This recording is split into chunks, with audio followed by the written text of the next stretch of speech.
Yo, what is up, my beautiful people? Today is a special day. Today is actually my birthday. Well, hopefully I can get this video up on time so I can release on my birthday, July 13th. You're probably watching this in the future sometime, but because it's my birthday, I didn't want, to come here to ask you for any special treatment or anything like that. I just wanted to take this time to talk about my favorite device. A lot of people are always asking me, yo, Barely Average Dude, what's your favorite handheld? I usually talk about it in videos, but today I wanted to make a video just to clear it up, to let you guys know what is my favorite handheld and why. So, as usual, make sure you like, smash that like button, subscribe, ring that bell, all that great YouTube stuff. Because today, just, bear with me. We're just doing this as a birthday special, if you will, and we're having some fun today. Nothing serious. We're not gonna do anything too technical, any benchmarks or anything like that. I'm just gonna talk to you guys. We're having a chat, a birthday chat with the boys. So let's talk about it. But before we do, make sure you drop a comment down below of which device you think I'm gonna pick as my favorite device. Now, it doesn't have to be, quote unquote, the best or quote unquote, whatever.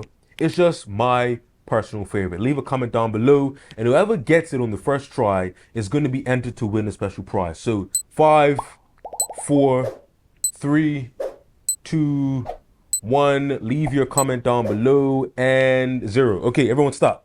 Everyone stop. My favorite device is actually, drum roll please, probably gave it away, it's in the middle. My favorite device is actually this device right here, the ANEO Kun. Now, it's probably no surprise to long-term, followers of the channel.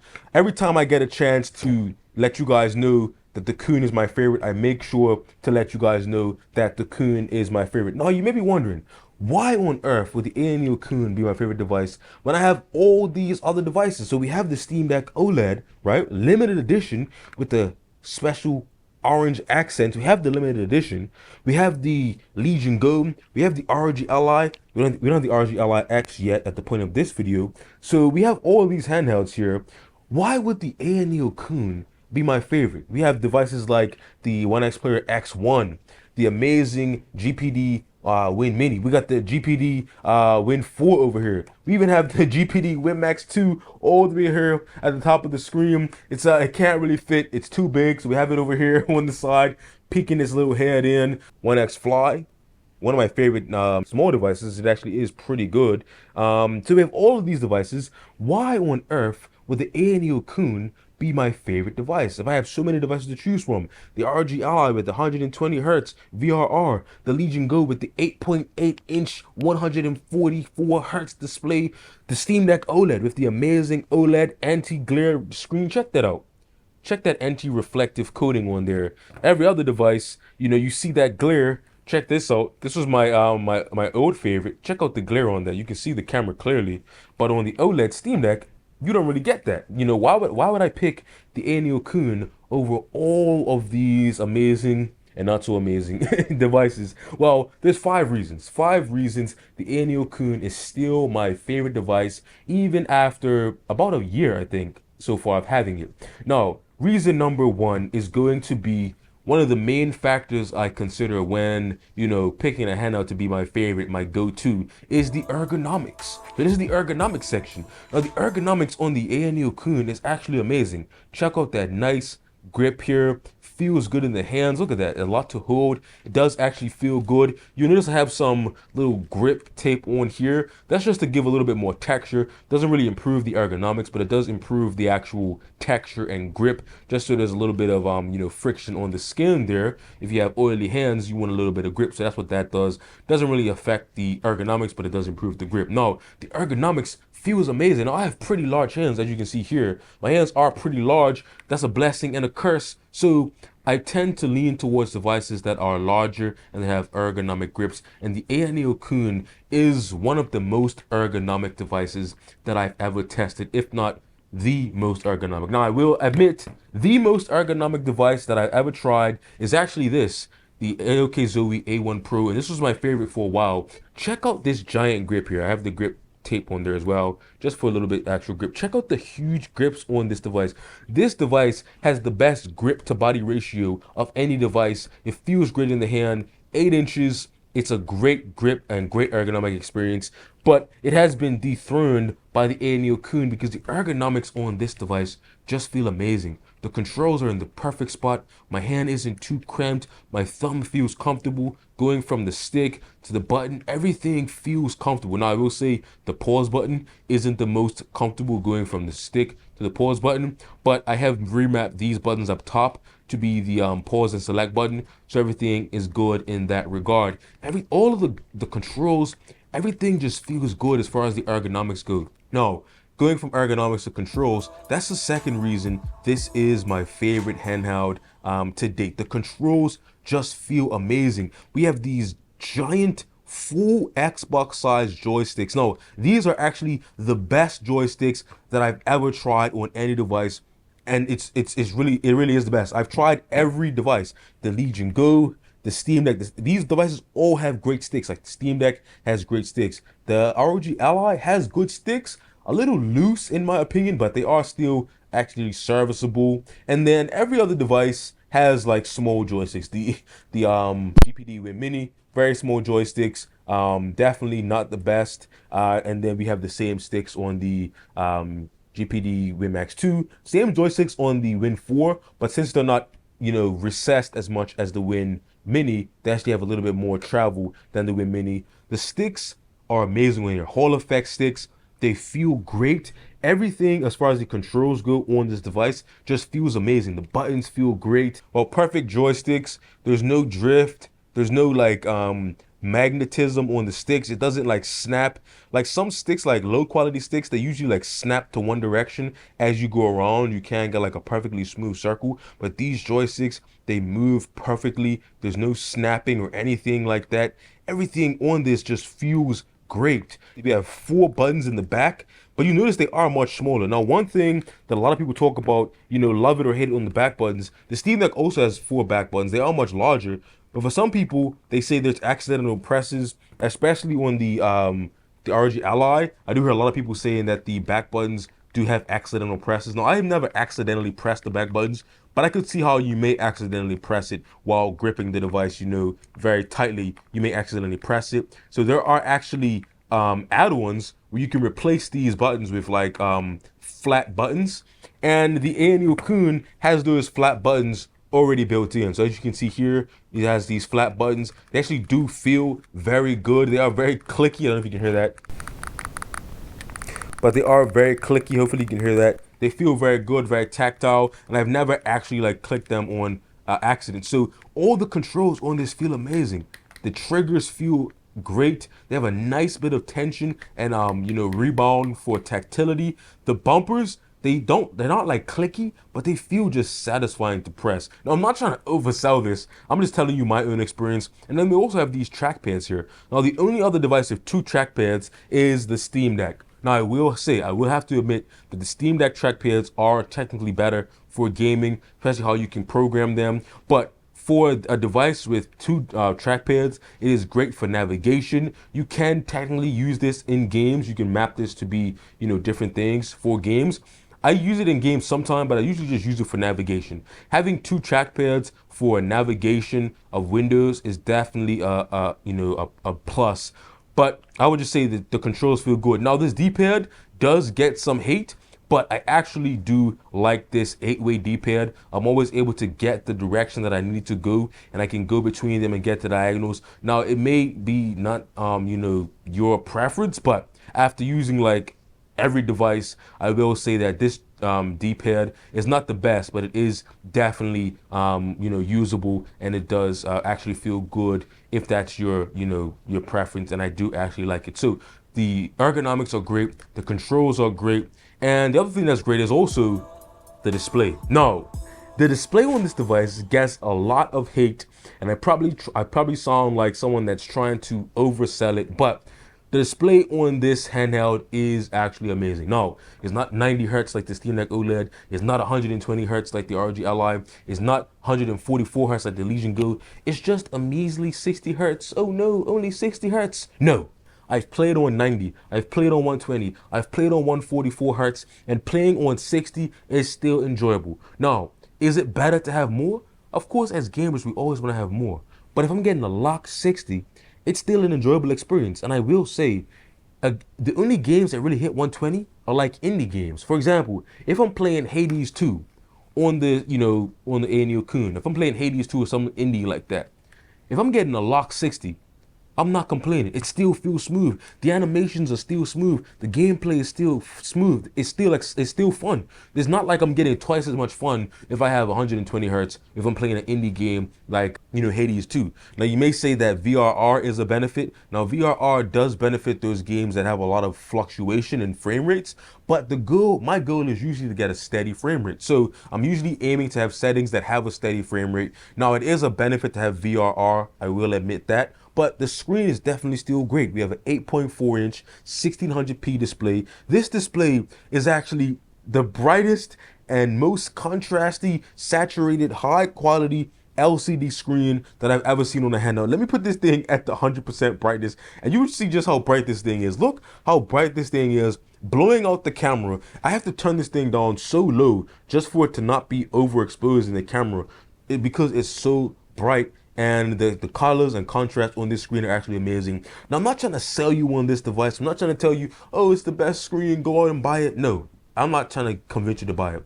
I'm just giving you reasons why this is my favorite handheld. And the screen on this device is actually amazing.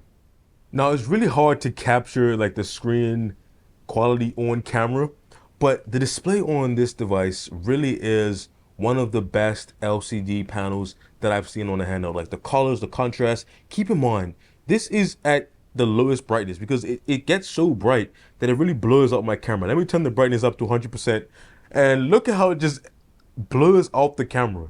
Now I'm gonna try to adjust the camera brightness so that it captures this correctly. Let me just lower the exposure so that it can capture this screen a little bit better. But look at how dark everything else gets just to get this in the correct exposure. This screen is just so bright. The contrast and the colors are just so amazing on the screen. It's hard to capture on video.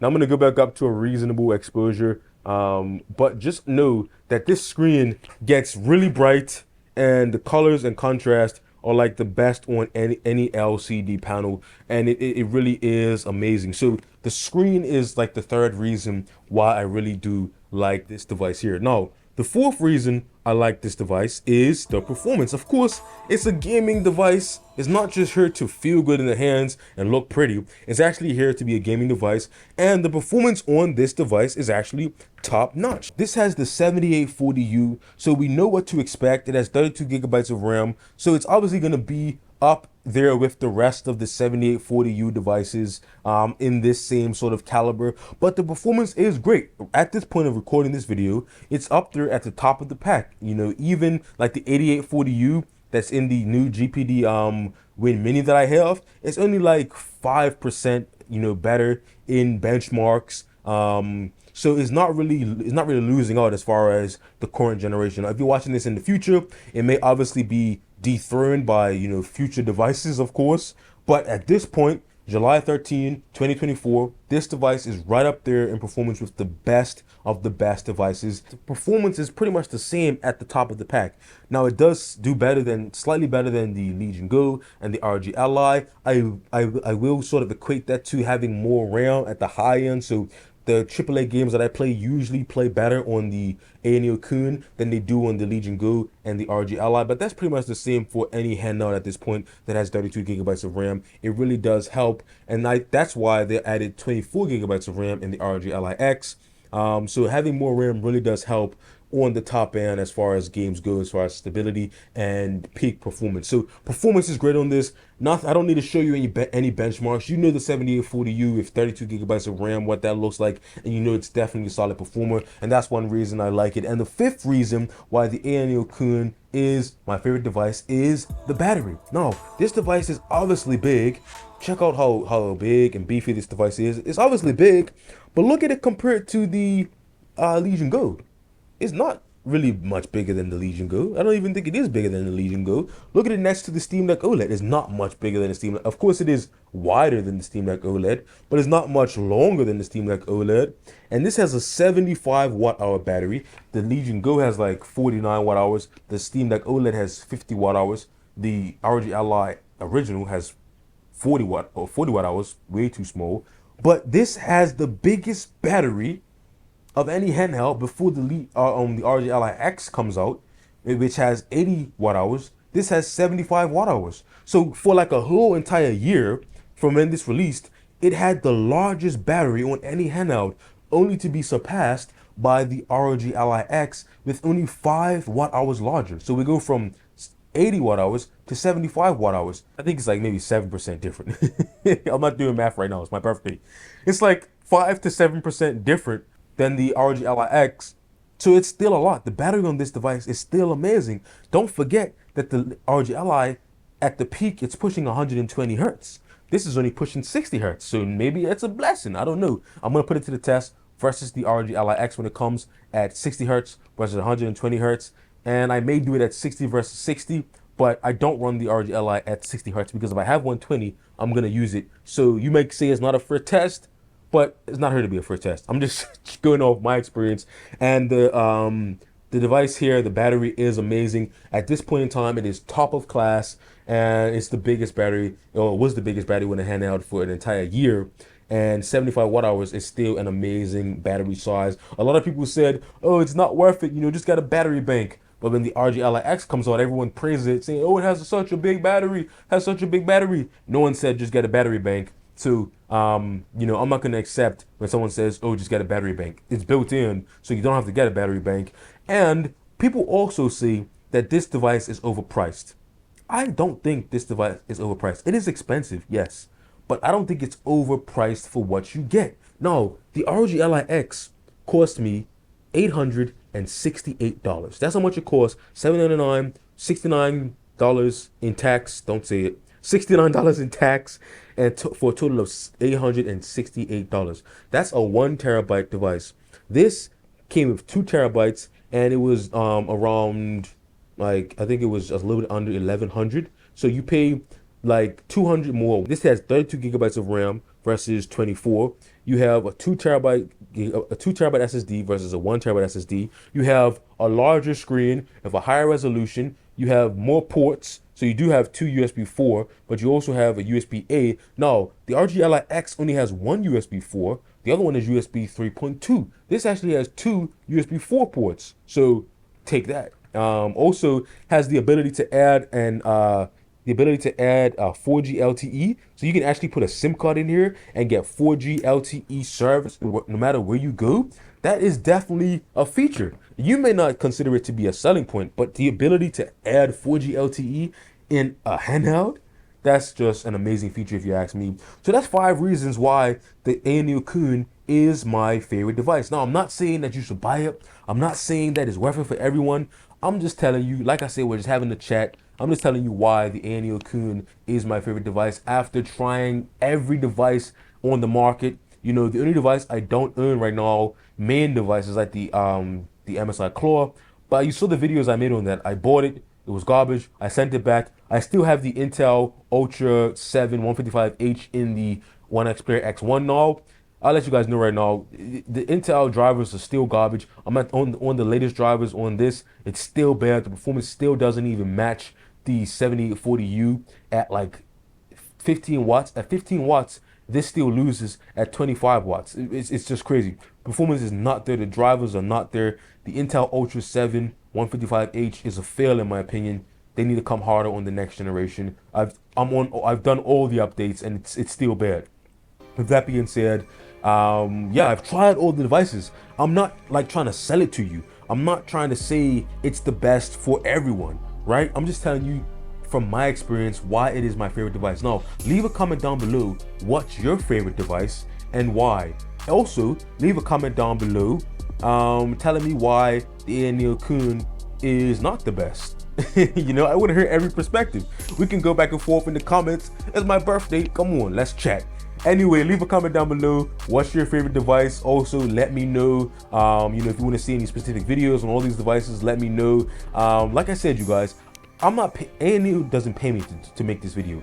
I bought all of these devices with my own money. A lot of times when people say what's the best, they only go off of their experience. If I ask somebody in the comments, what's the best device? They always only go off their experience. I'm telling you my experience after trying all the devices. This is my favorite. I'm not saying it's the best because I don't believe there is a best. Some devices are better than others in different ways, and we can argue about that in the comments. I'm just telling you why the A&E Okun is my favorite. I've given you 5 reasons. Now you give me your reasons why it's not the best and why something else is the best, and we can talk about it in the comments. But anyway, that was just my birthday rant, whatever you want to call it. You know, make sure you like, subscribe, ring that bell, all that great YouTube stuff, and let's argue about it in the comments. You know, it's my birthday, so let's talk about it. Anyway, I'm gonna go have fun with my favorite device, and let me know what's your favorite device. Anyway, I'll catch you guys in the next one.